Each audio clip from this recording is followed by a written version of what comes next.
ketika bergeser kepada Ka'bah, orang Yahudi itu mereka komplain, menganggap Nabi itu dalam masalah sholat hanya nuruti hawa nafsu.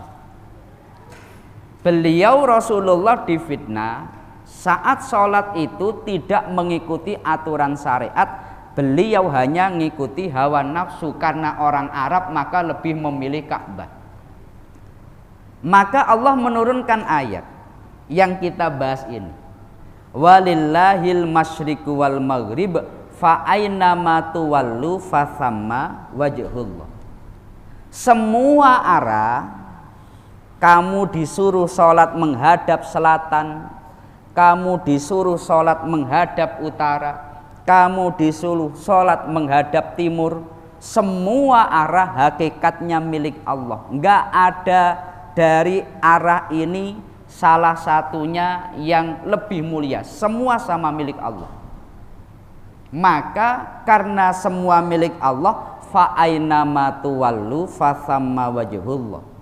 Di mana kamu oleh Allah diperintahkan menghadap, ya disitulah kiblat yang diridhoi Allah.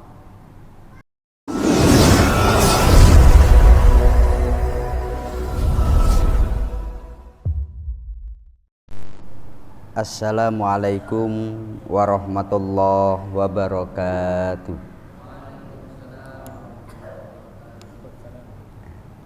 Pakai yang ini aja.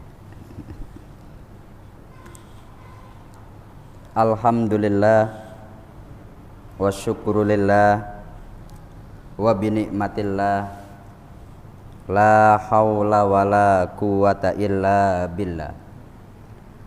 Alhamdulillahilladzi an'ama alaina binikmatil iman wal islam.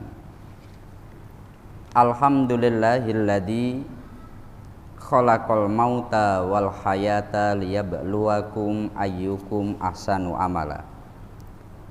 Rabbi shrahli sadri wa yassirli amri wahlul 'uqdatam min lisani yafqahu qawli. Kepada yang kami muliakan segenap para alim, para ulama, yang kami muliakan segenap asatidah sekalian, tidak lupa yang kami muliakan segenap jamaah, bapak-bapak, ibu-ibu yang dirahmati Allah Subhanahu wa ta'ala. Alhamdulillah oleh Allah kita malam hari ini kembali diberi rahmat dan nikmat hingga kita bisa bersama-sama melaksanakan sholat isya berjamaah, dan kita kembali melanjutkan mengkaji tafsir Al-Quranul Karim. Menjadi satu nikmat besar yang diberikan Allah kepada kita ketika kita ini bisa bersama-sama mengkaji Al-Quran. Karena dalam salah satu hadis Rasulullah beliau bersabda, afdolu ibadati ummati qiraatul Qur'ani. Paling afdolnya ibadah umatku ialah membaca Al-Quran. Mengkaji tafsir, membahas ayat, mengkaji berkaitan Al-Quran, itu juga berarti membaca Al-Quran. Hingga kalau di dalam kitab At-Tibyan fi Adabi Hamalatil Quran karya Imam An-Nawawi itu sebutkan, para ulama itu sepakat dari sekian banyak zikir yang paling afdol ialah qiraatul Quran, membaca Quran. Makanya ini satu nikmat besar yang harus kita syukuri dengan kita bersama-sama mengucapkan alhamdulillahirabbil alamin. Mari kita mulai majelis kita dengan membaca surat Al-Fatihah. Semoga dengan membaca Fatihah bersama-sama Allah senantiasa memberikan kita semuanya hidayah, ma'unah, inayah. Semoga Allah senantiasa memudahkan kita semuanya di dalam beribadah, dan semoga kita semuanya oleh Allah digolongkan orang-orang yang husnul khotimah ya Allah. Al-Fatihah. A'udzu billahi minasyaitonir rajim. Bismillahirrahmanirrahim. Alhamdulillahi rabbil alamin. Ar-Rahmanir Rahim. Maliki yaumiddin. Iyyaka na'budu wa iyyaka nasta'in. Ihdinas siratal mustaqim. Siratal ladzina an'amta 'alaihim ghairil maghdubi 'alaihim waladdallin. Amin. Bismillahirrahmanirrahim. Kita melanjutkan pembahasan kita. Sekarang kita sampai ayat 115. Bila dalam pembahasan kita sebelumnya, wa man adlamu mimman mana'a masajidallahi ayyudkara fiha ismuhu wa sa'a fi kharabiha. Ialah orang yang paling dolim itu adalah orang yang dia berani mencegah di masjidnya Allah dibuat zikir, itu orang yang paling dolim. Adapun pembahasan kita dalam kesempatan kali ini dalam ayat 115 Allah berfirman, Bismillahirrahmanirrahim. Walillahil masyriqu wal maghrib. Fa aynama tuwallu fathamma wajhullah. Innallaha wasi'un alim. Yang artinya, walillahi itu milik Allah al-masyriqu wal maghribu, arah timur dan arah barat. Ayil ardu kulluha, maksudnya semua arah yang ada di muka bumi itu hakikatnya ya milik Allah. Fa aina ma tuwallu wujuhakum fis sholati bi amrihi. Maka dimanapun kalian diperintahkan dalam sholat, wajah kalian menghadap kemana? Fasamma wajhullah ay qiblatahu alladhi rodiyaha. Maka disitulah arah yang Allah ridho, itu sebagai kiblat kalian. Innallaha wasi'un alim. Sesungguhnya Allah itu Dat yang anugerahnya sangat luas, dan Allah Dat yang maha mengetahui dengan segala ketentuan makhluknya. Kita akan membahas ayat ini. Jadi ayat ini itu ayat yang pendek, tetapi nanti pembahasan kita akan banyak, terutama dalam kaitan sejarah dan sholat ya Pak ya. Kalau di dalam tafsir Jalalain, ayat ini dijelaskan, wa nazala lamma ta'ana al-yahudu fi nashil kiblati au fi sholatin nafilati ala rohilati fis safari haitsu ma tawajjaha. Ayat ini tuh diturunkan sebagai jawaban ketika orang-orang Yahudi menentang Rasulullah saat Rasulullah memindah kiblat. Rasulullah ketika beliau kiblatnya berpindah, itu orang-orang Yahudi menentang Nabi dan bahkan mengatakan, Inna Muhammadan yaf'alu ala muqtadu hawahu wa laysa ma'muran bisyar'in. Muhammad ini memindah kiblat bukan berdasarkan syariat, bukan berdasarkan ketentuan Allah, tapi dia itu hanya karena nuruti hawa nafsunya saja. Karena dia orang Arab, karena dia orang Mekah, maka lebih seneng Ka'bah. Jadi kalau menurut Ibnu Abbas, ayat ini berkaitan dengan nasakh mansukh pertama kali di dalam Islam. Rasulullah, beliau itu ketika hijrah ke Madinah, di Madinah itu dalam rangka agar bisa diterima oleh orang Yahudi, karena kebanyakan di Madinah orang Yahudi. Itu Rasulullah sholat tidak menghadap Ka'bah, tapi sholat menghadap Baitul Maqdis, Palestina. Selama 16 bulan atau 17 bulan Rasulullah itu ya beliau sholatnya sholat duhur, asar, maghrib, isya, subuh, dan semua sholat-sholat yang lain itu beliau tidak menghadap ke Ka'bah, tapi beliau menghadap ke utara, menghadap ke Palestina. Kita itu harus tidak hanya sekedar melakukan atau amal, tapi kita harus tahu sejarah. Kalau menurut Kiai Haji Maimun Zubair itu ihtiyajul alim ilat tarihi kahtiyajihi ilan nahwi wassorfi. Butuhnya alim ulama dengan referensi sejarah itu sama seperti butuhnya dia dengan ilmu nahwu dan ilmu sorof. Orang kalau dia ingin memahami Al-Quran, memahami hadis, maka dia harus faham ilmu gramatika Arab, bahasa Arab lah sederhananya. Kalau dia tidak faham bahasa Arab, dia nggak akan pernah memahami teks-teks agama.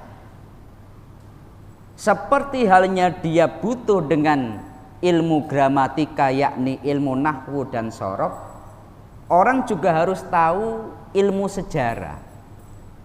Dulu Rasulullah ketika menjelaskan ayat ini di mana?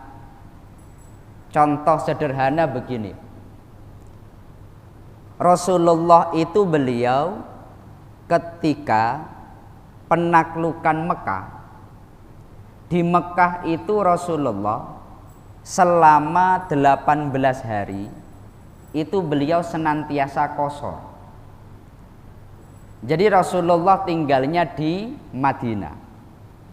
Pada tahun 8 Rasulullah menaklukkan Mekah. Proses penaklukan ini sekitar 18 hari. Dalam 18 hari ini Rasulullah itu sholat duhur ya 2 rakaat, asar 2 rakaat, isya 2 rakaat. Kenapa? Rasulullah senantiasa mengkosor. Makanya kenapa dalam masalah fikih orang kalau dia menjadi musafir dengan jarak yang telah ditentukan boleh untuk kosor, dan orang ini tidak punya niatan mukim, niat menetap beberapa hari, dia itu kalau urusannya belum selesai, dia belum pergi, maka dia boleh kosor, boleh jamak maksimal 18 hari. Karena ini merujuk kepada apa yang dilakukan Rasulullah Sallallahu Alaihi Wasallam.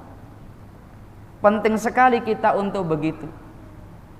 Contoh sederhana masalah tentang perempuan haid, masalah tentang kaitan waris dan sebagainya. Maka kita itu memang tidak hanya sekedar melakukan amal soleh, tapi kita juga harus tolabul ilmi, biar tahu sejarah daripada Islam itu bagaimana. Dalam konteks sholat yang kita lakukan, pernah kiblat itu pindah. Tadinya menghadap Ka'bah, kemudian dipindah kiblat itu kepada Baitul Maqdis, atau disebut Masjidil Aqsa, atau disebut Palestina sekarang. Dalam hal ini Rasulullah, beliau itu taklifan lil Yahudi, agar bisa diterima oleh orang Yahudi, menyenangkan orang Yahudi. Dengan Rasulullah di Madinah, sholatnya itu kiblatnya sama. Orang Yahudi itu banyak dari mereka berbondong-bondong masuk Islam, karena menganggap yukhalifu dinana wa yattabi'u qiblatana. Muhammad ini memang ngomong agamanya beda dengan kita. tapi sebetulnya kiblatnya sama dengan kita. Jadi menganggap yang dibawa Nabi itu enggak beda dengan yang diyakini oleh orang Yahudi. Maka Nabi Muhammad bisa diterima. Tapi kemudian setelah 16 bulan Allah menurunkan ayat qad naro taqalluba wajhika fis sama falanuwalliyannaka qiblatan tardoha fawalli wajhaka syatrol masjidil haram. Muhammad, dalam sholat hadapkanlah dirimu ke Masjidil Haram. Maka setelah turun ayat itu, Rasulullah itu kiblatnya yang tadinya Masjidil Aqsa itu berganti menjadi Ka'bah. Ketika bergeser kepada Ka'bah, orang Yahudi itu mereka komplain, menganggap Nabi itu dalam masalah sholat hanya nuruti hawa nafsu. Beliau Rasulullah difitnah saat sholat itu tidak mengikuti aturan syariat, beliau hanya mengikuti hawa nafsu karena orang Arab maka lebih memilih Ka'bah. Maka Allah menurunkan ayat yang kita bahas ini, walillahil masyriqu wal maghrib fa aina ma tuwallu fa thamma wajhullah. Semua arah kamu disuruh sholat menghadap selatan, kamu disuruh sholat menghadap utara, kamu disuruh sholat menghadap timur, semua arah hakikatnya milik Allah. Enggak ada dari arah ini salah satunya yang lebih mulia, semua sama milik Allah. Maka karena semua milik Allah, fa aina ma tuwallu fa thamma wajhullah. Di mana kamu oleh Allah diperintahkan menghadap, ya disitulah kiblat yang diridhoi Allah. Ayat ini untuk membantah tudingan orang Yahudi Rasulullah menghadap Ka'bah itu atas dasar nafsu. Maka Allah mengklarifikasi, memang Allah menyuruh Nabi Muhammad menghadap kepada Ka'bah. Jelas ya? Maka ini kalau dalam istilah ulumul fikhi disebut nasakh mansukh. Allah mengganti ketetapan hukum dari satu ketetapan ke ketetapan yang lain. Contohnya, dulu itu sholat nggak ada sholat 5 waktu, Pak. Dulu itu yang wajib sholat itu bukan sholat 5 waktu.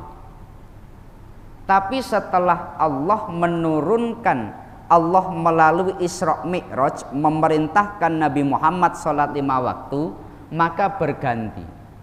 Sekarang sholat tidak lagi 3, menurut para ulama itu 3. Pagi, malam, sore. Kalau menurut beberapa ulama, karena Rasulullah di awal-awal Islam, ketika Ali masih sangat kecil, saat menginap di rumah Nabi, itu Nabi melihat Ali melihat Nabi dengan Khadijah itu sholat. Saya ulangi, Nabi dengan Khadijah sholat itu ketika Ali masih kecil sekali. Isra Mi'raj terjadi 1 tahun sebelum hijrah. Padahal kejadian sholatnya Nabi yang dilihat Ali itu ketika Ali masih sangat kecil, berarti sebelum Isra Mi'raj Rasulullah sudah sholat. Cuma ketentuannya enggak 5. 5 ini kapan? Ketika Rasulullah Isra Mi'raj. Ada pergantian yang tadinya tidak 5 menjadi 5. Contoh lagi, puasa Ramadan, Bu. Rasulullah beliau itu sebelum hijrah di Madinah itu puasa, tapi bukan puasa Ramadan. Menurut riwayat itu Nabi puasanya di Yaumul Bid tanggal 13, 14, 15, dan hari Asyura tanggal 10 Muharram. Tapi ketika Rasulullah hijrah ke Madinah di tahun kedua di bulan Sya'ban, Allah menurunkan ayat ya ayyuhalladzina amanu kutiba alaikumussyiyam. Disitulah baru dimulai puasa. Bahkan dulu ini bisa dibaca dalam kitab Al-Bajuri. Sholat itu dulu Nabi nggak pakai rukuk. Saya ulangi, dulu Nabi itu sholat nggak pakai rukuk, berdiri langsung sujud, berdiri langsung nggak pakai rukuk. Maka ketika pada waktu sholat asar Rasulullah sholat itu memakai rukuk, para sahabat tanya Nabi, kok ada rukuknya, gerakan apa ini? Maka Nabi menjelaskan, ya seperti inilah aku diperintahkan sholat. Nah, melalui sejarah-sejarah ini maka kita tahu bahwa Rasulullah itu memang betul-betul mengajarkan kepada kita bisa ibadah dengan benar memang bersandar pada Rasulullah Sallallahu Alaihi Wasallam. Tidak ujuk-ujuk Rasulullah meneruskan yang sudah ada, enggak. Rasulullah oleh Allah diperintahkan ini. Lah kita ini sekarang sudah tinggal matangnya saja. Tapi sebetulnya ibadah yang kita lakukan itu ada sejarahnya. Yang kedua, dalam tafsir Jalalain itu dilanjutkan, ayat ini juga tidak hanya berkaitan perpindahan kiblat, tapi juga tentang orang yang sholat di kendaraan ketika dia sholat sunnah. Kita itu wajib dalam sholat menghadap kiblat, ya Bu ya. Yang wajib menghadap itu apa? Itu dada. Kalau orang sholat Allahu Akbar, anaknya nangis, dia nengok anaknya. Dia ketika sholat merunduk, dia ketika sholat lihat jam. Umpamanya kepala tengok-tengok, selama dadanya ini masih lurus kepada kiblat, sholat sah. Karena yang dimaksud menghadap kiblat mustaqbilal kiblat itu adalah dada. Tapi kalau orang ini meskipun kepalanya menghadap Ka'bah, tetapi kok badannya bergeser tidak lagi menghadap kiblat, maka sholatnya batal. Kalau ada orang sholat kepalanya diputer seret, badannya tapi masih tegak lurus, sah. Tapi kalau ada orang sholat sengaja memutar badannya gini, maka ini sholatnya batal. Lah kewajiban menghadap kiblat ini ternyata tidak dalam semua sholat. Yakni ketika orang sholat sunnah di perjalanan, itu diperbolehkan dia dalam sholatnya tidak menghadap kiblat. Di dalam salah satu hadis Rasulullah itu beliau diriwayatkan kana Rasulullah yusalli ala rahilatihi haitsu tawajjahat bihi fa idza arada al fardiyata nazala fastaqbala al qiblata. Itu kalau dalam kitab hadis Bukhari. Jadi Rasulullah itu beliau kalau dalam perjalanan, kita umpamanya naik kendaraan, kita naik mobil, maka ketika sholat fardu Nabi itu akan turun. Nabi akan, kalau kita sekarang turun mencari masjid, Nabi akan menghadap kiblat, Nabi akan mencari arah kiblat.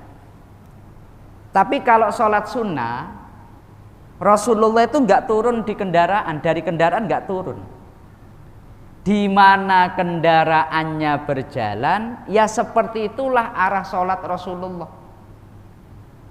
Saya ulangi.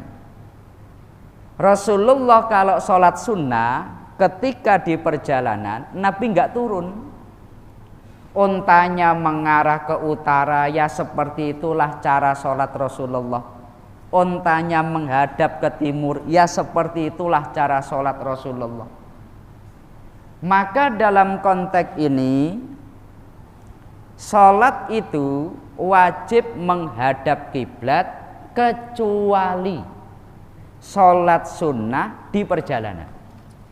Saya ulangi, maka dalam hukum menghadap kiblat itu orang wajib menghadap kiblat dalam sholatnya kecuali sholat sunnah di perjalanan.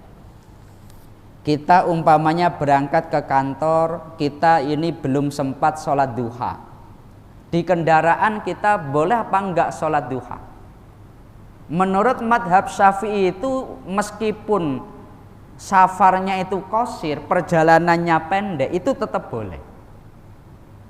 Jadi kalau menurut cara yang masyhur, cara yang kuat itu tetap dalam konteks takbirnya itu menghadap kiblat. Katakanlah kita di rumah Allahu Akbar, habis itu langsung kita naik kendaraan udah muter-muter di sini tetap boleh.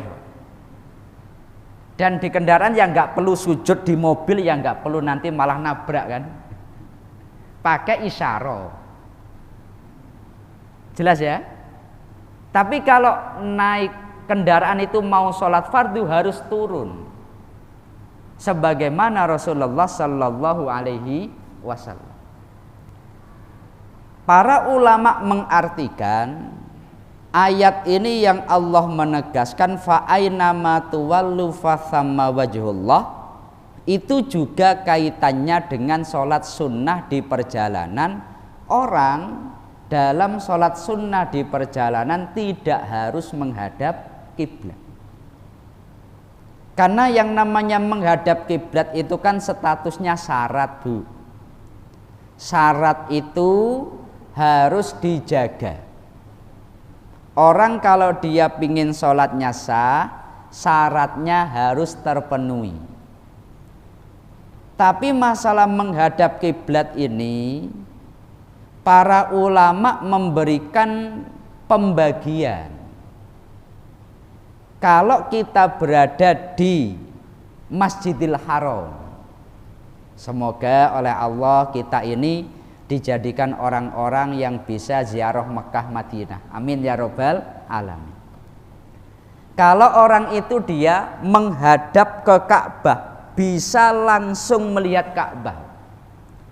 Anda umpamanya di Masjidil Haram, di depan Anda jelas-jelas ada Ka'bah. Maka sholat itu harus tepat menghadap Ka'bah. Yang menghadap dadanya, bukan wajahnya, tapi dadanya. Menurut madhab Syafi'i, meskipun berada di depan Ka'bah, orang tetap disunahkan melihat tempat sujud. Bukan berarti ketika di depan Ka'bah maka Allahu Akbar. Melihat Ka'bah enggak? Menurut madhab Syafi'i pandangannya sunnah di tempat sujud. Begini, yang wajib dada. Berbeda dengan Syafi'i kalau Maliki. Maliki itu memahami menghadap, ya menghadap. Maka kalau di depan Ka'bah ya harus begini. Kalau umpamanya dia di hotel tinggi itu, Ka'bahnya di bawah, ya begini. Karena kalau madhab Maliki menghadap itu artinya harus. Tapi kalau di madhab Syafi'i itu dada. Maka pandangan menghadap ke tempat sujud, tapi dada menghadap ke Ka'bah. Enggak boleh melenceng sedikit pun. Kalau kita bisa melihat Ka'bah.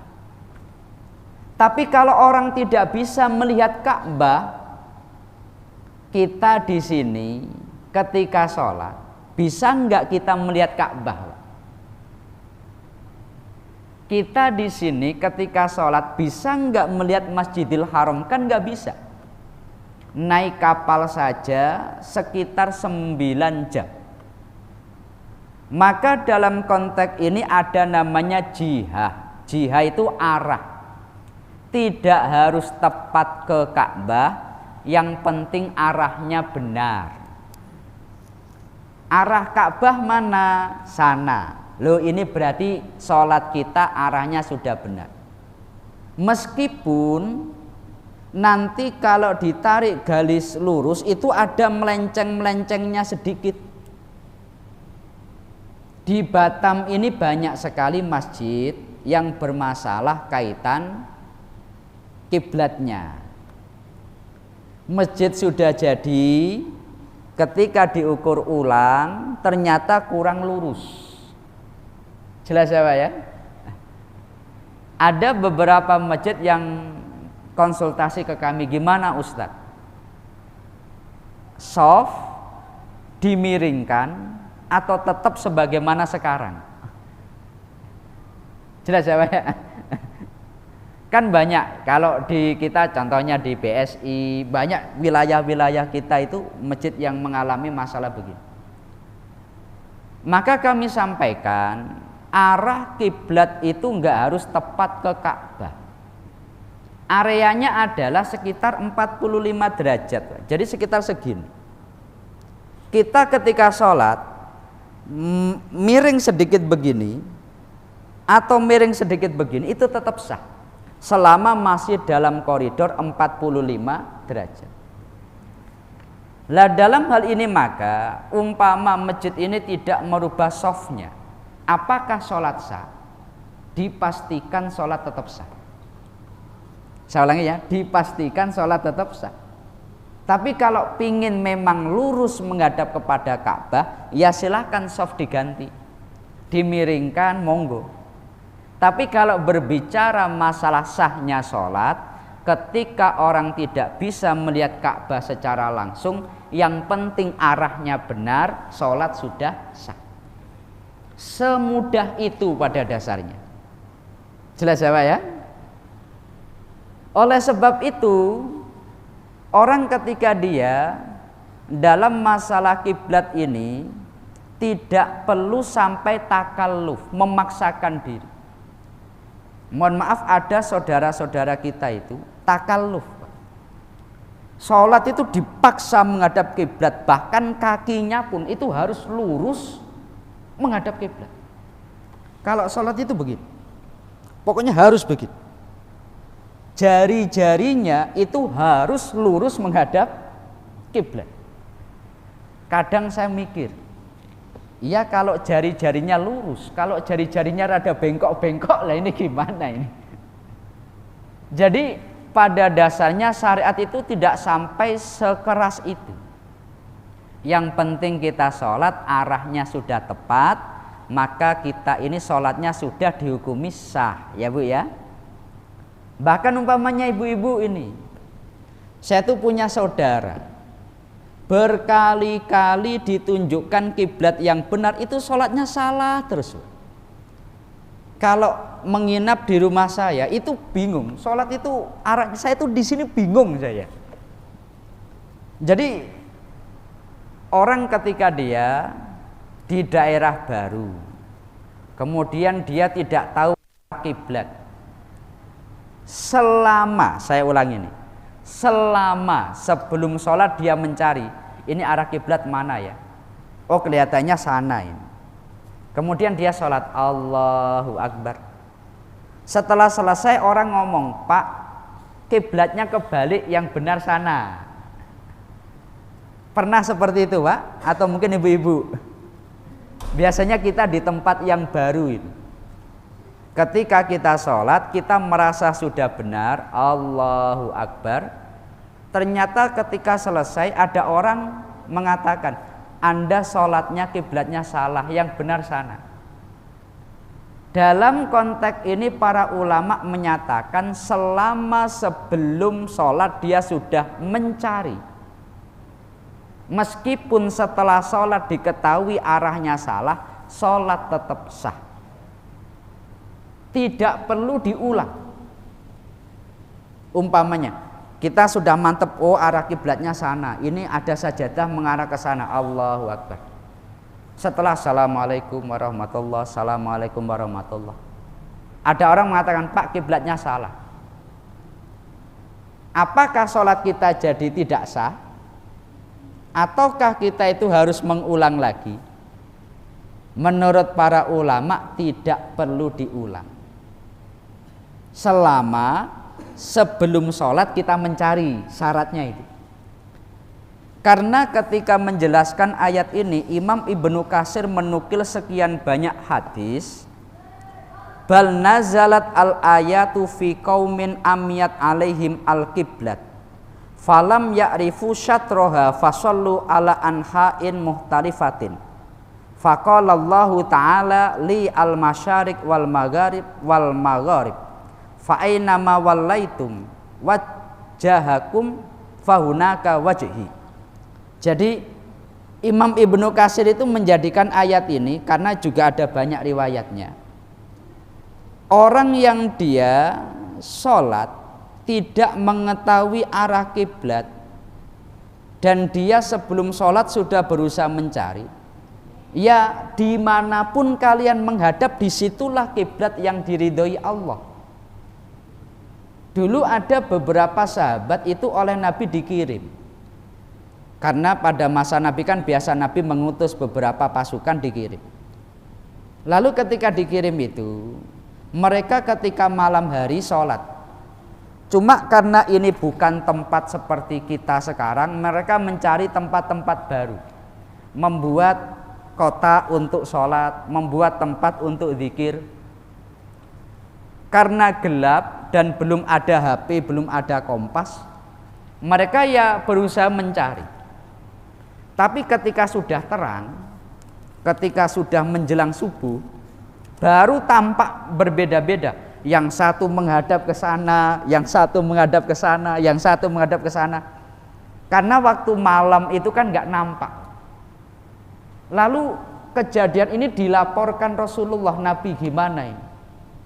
Rasulullah tidak menjawab, Rasulullah membiarkan. Nabi tidak menyalahkan. Maka berdasarkan itu para ulama, selama sebelum sholat kok dia mencari arah kiblat, meskipun setelah sholat kiblatnya nyata-nyata salah, ini tetap dia tidak mengulang sholat. Cuma ini pendapat yang kedua ini. Kalau dalam konteks fikih, kalau ingin lebih mantap lagi ya diulang lagi sholatnya. Tapi apakah ada ulama yang mengatakan nggak perlu mengulang? Banyak dalam hal ini. Jelas ya? Nah ini pembahasan kita pada malam hari ini, bahwasanya ayat walillahil masyriqu wal maghrib fa aina ma tuwallu fathamma wajhullah ini memiliki 3 pembahasan. Pertama, sejarah kiblat. Yang kedua adalah keringanan Allah kepada orang yang sholat sunnah di perjalanan. Yang ketiga adalah keringanan Allah kepada orang yang tidak tahu arah kiblat yang benar, selama dia sudah mencari, kok setelah sholat tahu arah kiblatnya salah, sholatnya tetap sah. Dan ini mungkin menjadi materi kita malam hari ini. Sebelum kami lanjut, dari para jamaah mungkin ada yang ingin ditanyakan atau disampaikan, kami persilahkan.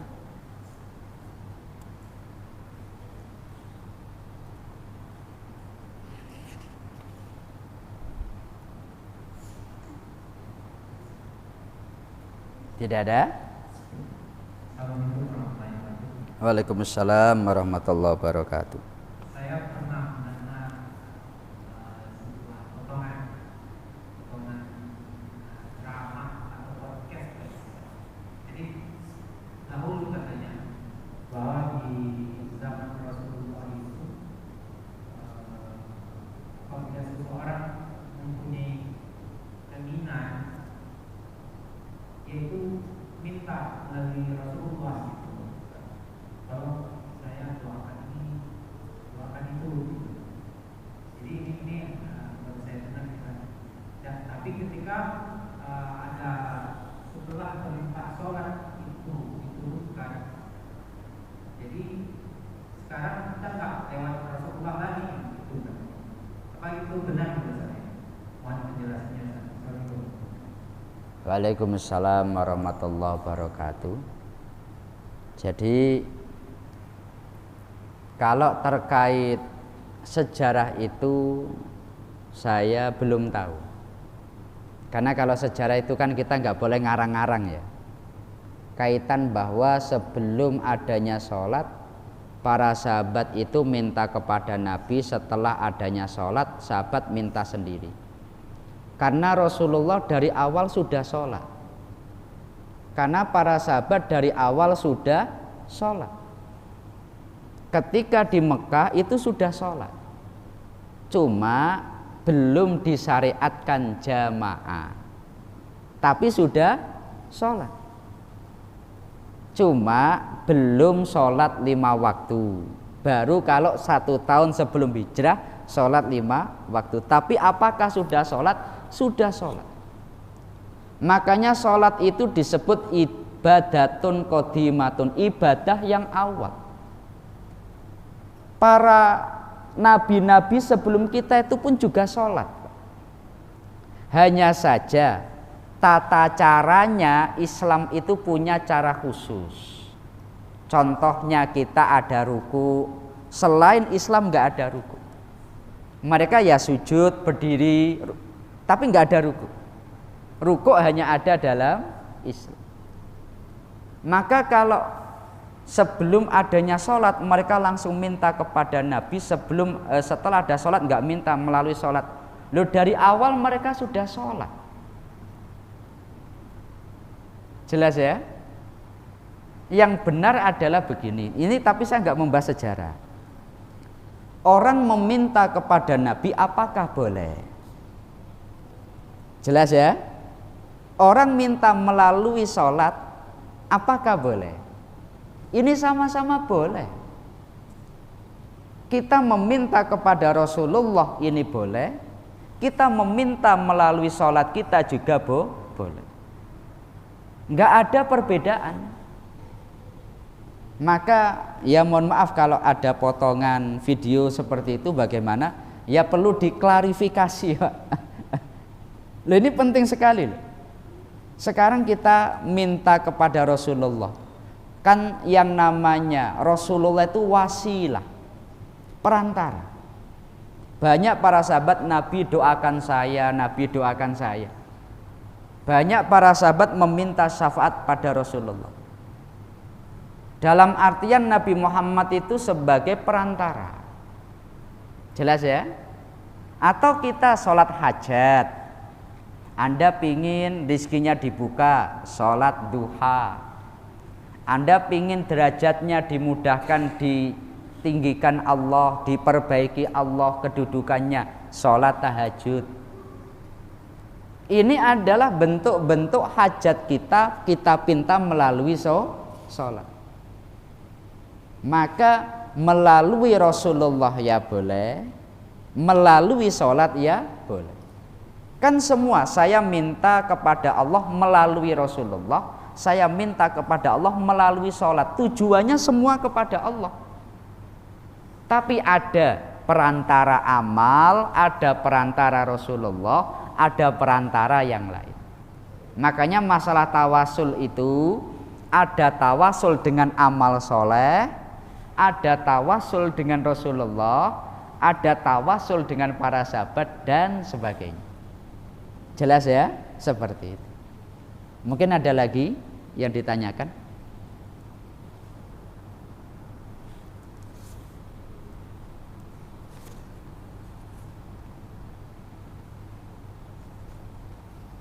Tidak ada? Sebagai penutup, bahwasanya dalam ayat ini Allah menegaskan bahwa yang namanya arah itu pada dasarnya sama kedudukannya di sisi Allah. Semua milik Allah. Arah timur, arah selatan, arah barat, ini semua hakikatnya sama. Artinya Rasulullah ketika sholat menghadap kepada Ka'bah atau sholat menghadap kepada Baitul Maqdis, hakikatnya sama. Bukan berarti dengan menghadap kepada Ka'bah Ka'bah jauh lebih mulia daripada Baitul Maqdis. Bukan berarti ketika menghadap ke Baitul Maqdis saat itu Baitul Maqdis lebih mulia daripada Ka'bah, bukan. Tapi menghadapnya Rasulullah ya dalam hal ini berdasarkan perintah Allah Subhanahu wa ta'ala. Maka orang ketika dia dalam sholat menghadap kepada Ka'bah itu tidak bisa disebut orang yang sedang menyembah batu. Beberapa orientalis itu mengatakan umat Islam itu kan juga menyembah batu. Semua orang Islam sholatnya menghadap kepada Ka'bah yang itu adalah batu. Bahkan di depan Ka'bah sujud, yang Ka'bah itu batu. Kita tidak pernah punya keyakinan sedang sujud kepada Ka'bah. Kita tidak pernah punya keyakinan sedang menyembah kepada Ka'bah. Arah sholat kita itu, gerakan sholat kita jelas. Berdiri, ruku, berdiri, sujud. Lalu dalam sholat ini dihadapkan kemana? Ya terserah Allah Subhanahu wa ta'ala. Kalau Allah menyuruh menghadap ke Baitul Maqdis, ya kita ke Baitul Maqdis. Kalau menghadap ke Ka'bah, ya kita menghadap Ka'bah. Bukan karena Ka'bahnya atau Baitul Maqdisnya, tapi karena perintah Allahnya dalam masalah ini. Jelas ya Pak ya? Makanya dalam hal ini orang ketika sholat di depannya ada anak kecil tidak disebut sedang sujud pada anak kecil. Kita ketika sholat menghadap mimbar kita tidak disebut sedang sujud kepada mimbar. Kenapa? Masalah tentang gerakan sholat memang begitu. Arah di mana kita menghadap disitulah perintah Allah Subhanahu wa ta'ala. Nah ini mungkin pembahasan kita pada malam hari ini. Mari kita tutup dengan kita bersama-sama membaca surat Al-Fatihah. Semoga Allah senantiasa memberikan kita semuanya hidayah, maunah, inayah. Semoga Allah senantiasa memudahkan kita semuanya di dalam beribadah. Dan semoga kita ini oleh Allah dikuatkan imannya, dikuatnya Islamnya hingga kita menjadi orang yang husnul khotimah ya Allah. Al-Fatihah. A'udzubillahi minasyaitonirrajim. Bismillahirrahmanirrahim. Alhamdulillahirabbil alamin arrahmanirrahim maliki yaumiddin. Iyyaka na'budu wa iyyaka nasta'in ihdinas siratal mustaqim. Shiratal ladzina an'amta 'alaihim ghairil maghdubi 'alaihim waladdallin. Amin. Kurang lebihnya dari kami mohon maaf. Wallahul muwaffiq ila aqwamit thoriq. Assalamualaikum warahmatullahi wabarakatuh.